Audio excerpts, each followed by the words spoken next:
وما خلقت الجن والانس الا لیعبدون، ہم نے انسانوں اور جنات کو صرف اپنی عبادت کے لیے پیدا کیا ہے۔ ما اريد منهم من رزق وما اريد ان يطعمون، ان سے صرف اور صرف عبادت ہی کا مقصد رکھا گیا ہے، جنات کی پیدائش اور انسانوں کی پیدائش کا۔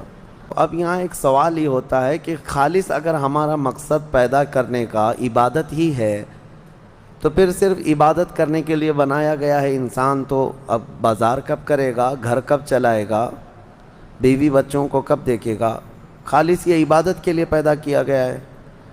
تو پھر باقی سارے کام جو کر رہا ہے اس کا کیا ہے؟ میں آپ کو بتاتا ہوں۔ فرمایا کہ اگر کسی نے فجر کی نماز کی غرض سے مسجد میں داخلہ لیا، مسجد میں آیا، نماز پڑھا، اور پھر اس کے بعد مسجد سے باہر نکلتا ہے، مسجد سے باہر یہ سوچ کر کے نکلتا ہے کہ مجھے ظہر میں واپس آنا ہے، ظہر کی نماز پڑھنی ہے،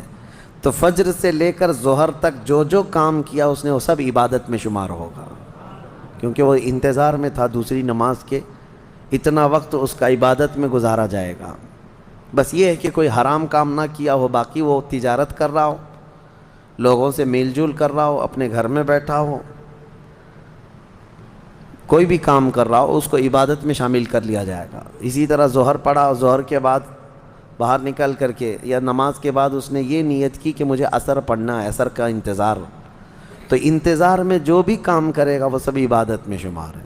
اس طرح سے صرف تم انتظار میں اپنے 24 گھنٹے کو عبادت بنا سکتے ہو، اور یہی مقصد انسان کی زندگی کا ہے کہ انسان کو عبادت کے لیے بنایا گیا ہے، تو کم از کم اپنی سوچوں سے تو عبادت کرو، اپنی نیت سے تو عبادت کرو۔ آپ یہاں بیٹھے ہیں، بلکہ اللہ کریم کا یہ اس کے دریائے رحمت کو کون جانے،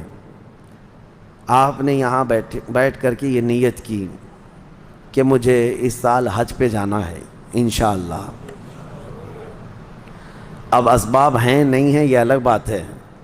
آپ نے بھی ارادہ کیا کہ مجھے حج پہ جانا ہے، تو یہ جو تمہارا عزم تھا، جو نیت کی تھی، حج کب جاؤ گے یہ بات کی بات ہے، لیکن نیکیاں ابھی سے شروع ہو جائیں گی، اس کو انتظار حج میں شمار کر کے یہ فرمایا جائے گا کہ حج کے انتظار میں عبادت میں ہے یہ۔ تو کیوں نہ ہم اس طرح کے بڑے کام جو رضائے الہی کے ہیں نیت کیوں نہ کر لیں؟ اللہ تبارک و تعالی جب طاقت دے گا حج کریں گے، جب طاقت دے گا رب تبارک و تعالی مدینے جائیں گے، جب طاقت دے گا رب تبارک و تعالی ہم 100 رکعت نماز پڑھیں گے، ختم قرآن کریں گے، جہاد فی سبیل اللہ کریں گے۔ یہ سب وہ نیتیں ہیں کہ اگرچہ آدمی ابھی نہیں کر رہا ہے لیکن ان کاموں کے انتظار میں ہے تو وہ عبادت میں شمار ہو گیا۔ بہرحال اللہ تعالی ہمیں فضول واہیات سے محفوظ فرمائے۔